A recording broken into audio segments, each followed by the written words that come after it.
Hey, what's up guys? Welcome back to the channel. So glad you're here. Today we're talking about a game called SpongeBob SquarePants and the Cosmic Shake. And no, this has nothing to do with a milkshake. So SpongeBob video games have been around for a very long time.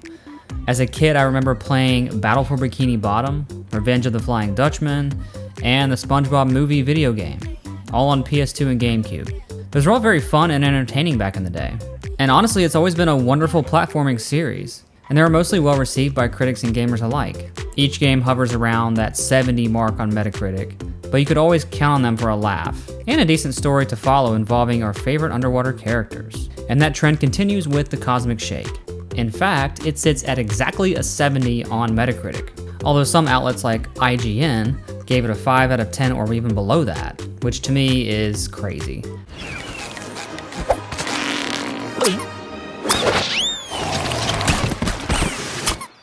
Prepare to be scared with the haunting memory of me ghostly ghost.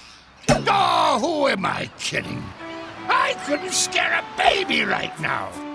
Without me ship, I'm just a pathetic ghost of my former self. After the success of Battle for Bikini Bottom Rehydrated, developer Purple Lamp and publisher THQ Nordic wanted to give players a spiritual successor to that beloved title that we all grew up with. Rehydrated was something fans really wanted, and Purple Lamp delivered. It was a from-the-ground-up remake that gave the original game a fresh coat of paint, making it feel like a totally new experience. It certainly gave me plenty of nostalgia. The Cosmic Shake has a fun and unique storyline. SpongeBob and Patrick buy some bubble soap at a theme park from a fortune teller named Madame Cassandra. She tells them that with this, all of their dreams will come true. And of course, SpongeBob and Patrick believed every word. This wagon just ominously appeared out of nowhere? Who cares? Nah, still not cool enough. Huh? Can I have this?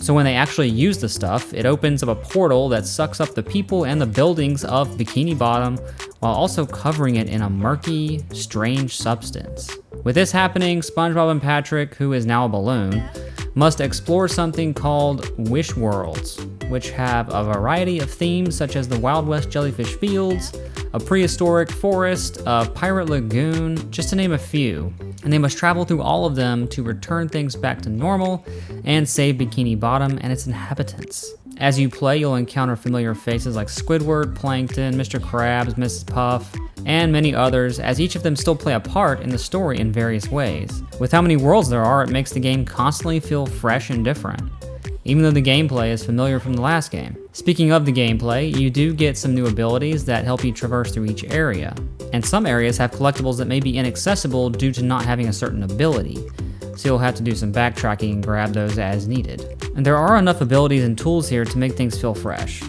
such as the karate kick or swing hook. Another aspect of the gameplay is smacking people around just for no good reason. You'll even see some fish twerking as you play throughout the game, and you can get in the middle of them and just spank them. It's very interesting, and it put a smile on my face.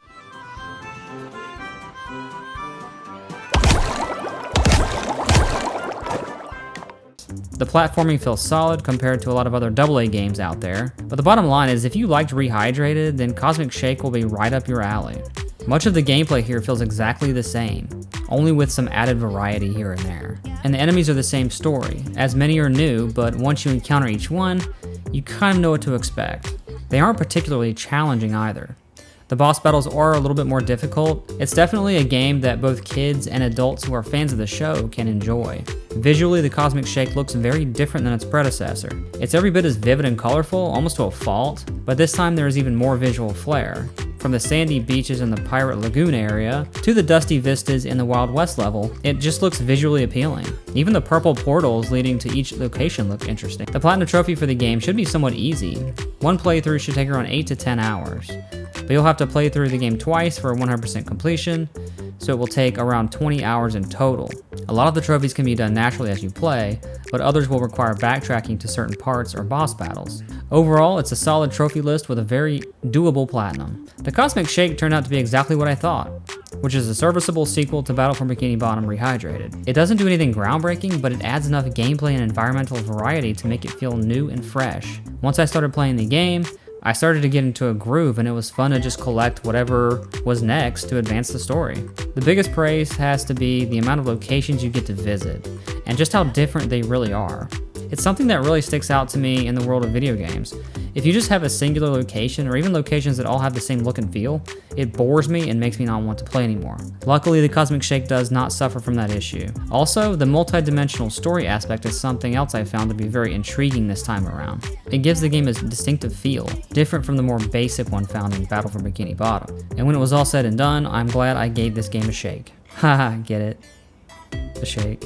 Anyways guys, thank you for watching, I appreciate it. If you're enjoying my videos, be sure to hit the subscribe button below and ring the bell to stay notified for future videos. And I'll see you guys next time.